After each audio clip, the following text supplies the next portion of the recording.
பாரத தேசவாசிகளே, India Pakistan போர் ஆரம்பித்து விட்டது. முப்படை வீரர்கள் தங்களுடைய உயிரை பணயம் வைத்து இரவு பகல் பார்க்காமல் தன்னுடைய ஃபேமிலி எல்லாவற்றையும் துறந்து இங்கு தன் உயிரை பணயம் வைத்து வார் செய்கிறார்கள், போர் தொடுக்கிறார்கள். அவர்களுக்கு நாம் உறுதுணையாக இருக்க வேண்டும். நம்மளுடைய வேறுபாடுகளை முற்றும் மறந்து ஒன்றிணைந்து நாம் பாரத தேசவாசிகள் என்று உணர்ந்து இவர்களுக்கு சப்போர்ட் செய்ய வேண்டும்.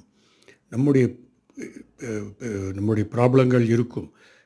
நினைத்து பாருங்கள், எல்லாவற்றையும் பணயம் வைத்து அங்கு உயிருக்கு போராடுகிறார்கள். போராடி பகைவர்களை விரட்டுகிறார்கள். அவர்கள் அந்த வேலை செய்யவிட்டால் நாம் நம்முடைய அலுவலகம், ஸ்கூல் எல்லாவற்றையும் மறக்க வேண்டியதுதான். அதை கொஞ்சம் நினைத்து பார்த்து நாம் ஒற்றுமையாக இருக்க வேண்டும். ஜெய் ஹிந்த், பாரத் மாதா கி ஜெய்.